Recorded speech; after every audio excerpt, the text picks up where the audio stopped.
কখনো কি এইভাবে ডিম পরোটা বানিয়ে খেয়েছেন? পরোটাগুলো এতটাই ফুলকো ও নরম তুলতুলে হয়, আর এতগুলো লেয়ার একবার বানিয়ে খাওয়ার পর বারবার বানিয়ে খেতে ইচ্ছা হবে। নমস্কার বন্ধুরা, আমি প্রতিমার হেসেলে আরও একটি নতুন রেসিপিতে আমি আপনাদের সবাইকে স্বাগত জানাই। আজ আমি আপনাদের সঙ্গে শেয়ার করব দারুণ টেস্টি ফুলকো নরম তুলতুলে ডিম পরোটার রেসিপি। সকালের জলখাবারের জন্য বলুন, কিংবা বাচ্চার স্কুলের টিফিনে, এছাড়া রাতের ডিনারেও বানিয়ে নিতে পারেন এই রেসিপিটি। আসুন ঝটপট দেখে নেওয়া যাক রেসিপিটি বাড়িতে কিভাবে বানাবো। রেসিপিটি বানাবার জন্য প্রথমে ময়দার ডো তৈরি করে নিতে হবে। এর জন্য একটা পাত্রের মধ্যে নিয়ে নিলাম 1 বাটি পরিমাণ ময়দা। ময়দার মধ্যে দিয়ে দিলাম পরিমাণ মতো লবণ, দিয়ে দিলাম 1 চা চামচ পরিমাণ চিনি, 2 টেবিল চামচ পরিমাণ সাদা তেল দিয়ে সমস্ত শুকনো উপকরণগুলো হাত দিয়ে খুব ভালো মতো ঘষে ঘষে মিশিয়ে নিতে হবে। এভাবে সমস্ত উপকরণগুলো হাত দিয়ে খুব ভালো করে ঘষে ঘষে ময়ান দিয়ে নিতে হবে। আর দেখুন, শুকনো উপকরণগুলো হাতের মধ্যে এভাবে মুঠো করে নেওয়া গেলে বুঝে নিতে হবে খুব ভালো মতো ময়ান দেওয়া হয়েছে। আর এর মধ্যে আলতো হাতে চাপ দিলেই খুব সহজেই ঝুড়ো ঝুড়ো হয়ে যাচ্ছে। এই সময় অল্প অল্প জল দিয়ে ময়দার ডো তৈরি করে নিতে হবে। দেখুন, ময়দার ডো খুব ভালো মতো মেখে নিয়েছি। এখন ঢাকা দিয়ে 10 থেকে 15 মিনিট রেস্টে রেখে দিতে হবে।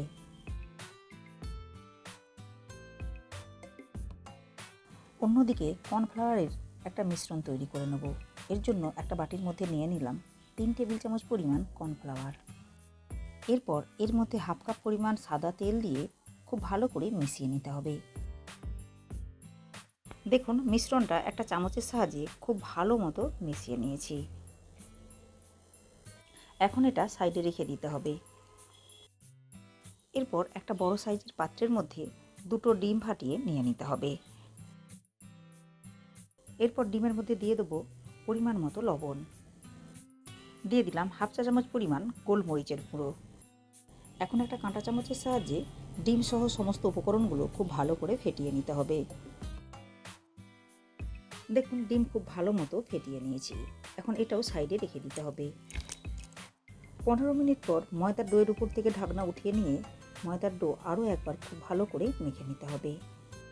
দেখুন, ময়দার ডোটা আরও 1 মিনিটের মতো খুব ভালো করে মেখে নিয়েছি।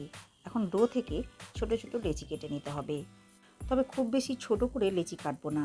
দেখুন, এই রকম মিডিয়াম সাইজের লেচি কেটে নিতে হবে। আর দেখুন, বেলে নেওয়ার সুবিধার জন্য লেচিগুলো 2 হাতের তালুর সাহায্যে এভাবে গোল করে নিতে হবে। দেখুন, সব লেচিগুলো গোল করে নিয়েছি। এখন পরোটাগুলো তৈরি করে নিতে হবে। এর জন্য পিঁড়ির মধ্যে একটা লেচি নিয়ে তার উপর অল্প ময়দা ছিটিয়ে লেচিগুলো গোল করে বেলে নিতে হবে। দেখুন, গোল রুটির শেপে একটা পরোটা তৈরি করে নিয়েছি। এখন এই বেলে নেওয়া পরোটার উপর দিয়ে দিতে হবে আগে থেকে তৈরি করে নেওয়া কর্নফ্লাওয়ারের মিশ্রণ। এরপর চামচের সাহায্যে সমস্ত পরোটার উপর খুব ভালো করে লাগিয়ে নিতে হবে। এরপর উপর থেকে ছড়িয়ে দিলাম সামান্য পরিমাণ ময়দা। এরপর একটা ছুরির সাহায্যে কিছুটা পরিমাণ সাইডের অংশ কেটে নিয়ে হাতের সাহায্যে এভাবে রোল করে নিতে হবে।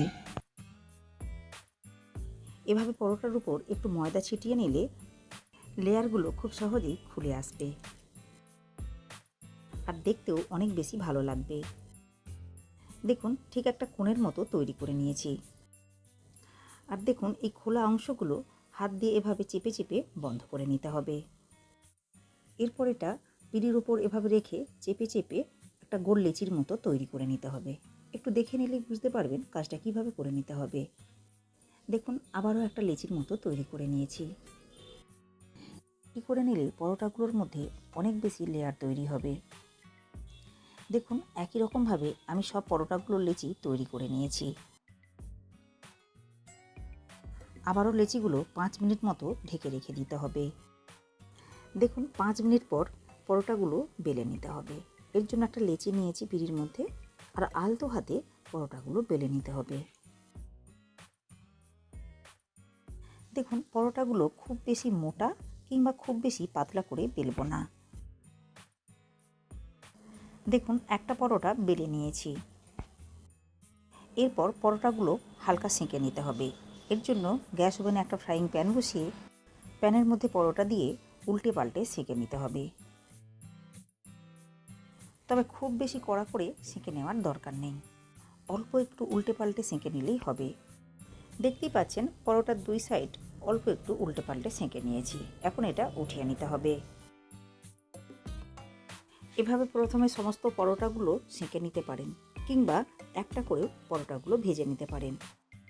আমি প্রথমে একটা পরোটা সেঁকে নিয়েছি, এরপর একটা পরোটা আপনাদেরকে ভেজে দেখাবো। পরোটাটা ভেজে নেওয়ার জন্য ফ্রাইং প্যানের মধ্যে 1 চামচ মতো সাদা তেল দিয়ে দিলাম। এরপর সেঁকে নেওয়া পরোটা ডিমের গোলার মধ্যে উল্টে পাল্টে চুবিয়ে নিয়ে দিয়ে দিতে হবে গরম তেলের মধ্যে। আর এভাবে কয়েক সেকেন্ড ভেজে নেওয়ার পর উল্টে দিতে হবে অপর পিঠটি ভাজা হওয়ার জন্য। আর এভাবে 2 থেকে 3 বার উল্টে পাল্টে নেওয়ার পর পরোটা খুব ভালো মতো ভাজা হয়ে গিয়ে খুব ভালো মতো ফুলে উঠেছে। রেসিপিটি বাড়িতে একবার হলেও এভাবে বানাবেন আর খেয়ে কমেন্ট করে জানাবেন এই রেসিপিটি আপনাদের কেমন লেগেছে। দেখতেই পাচ্ছেন পরোটাটা খুব ভালো মতো ভাজা হয়ে গিয়েছে আর খুব সহজেই ফুলে উঠেছে। আর দেখুন খুন্তির সাহায্যে পরোটার এক সাইডে এভাবে চেপে রাখলে খুব সহজেই পরোটা ফুলে উঠছে। আমার আজকের এই ডিম পরোটা তৈরির রেসিপিটি আপনাদের ভালো লাগলে লাইক ও শেয়ার করবেন। দেখুন একটা পরোটা খুব ভালো মতো ভেজে নিয়েছি, এখন উঠিয়ে নিতে হবে। রেসিপিটি ফেসবুক থেকে দেখলে পেজটিকে ফলো করে নেওয়ার অনুরোধ রইল। এভাবে সব পরোটাগুলো ভেজে নিতে হবে। রেসিপিটি ইউটিউব থেকে দেখলে চ্যানেলটাকে সাবস্ক্রাইব করে পাশে থাকা বেল আইকনটি প্রেস করে নেওয়ার অনুরোধ রইল। এতে করে আমি চ্যানেলে যখনই কোনো নতুন ভিডিও আপলোড করব সাথে সাথে নোটিফিকেশান পৌঁছে যাবে আপনার কাছে। ভালো থাকবেন, সুস্থ থাকবেন। ধন্যবাদ।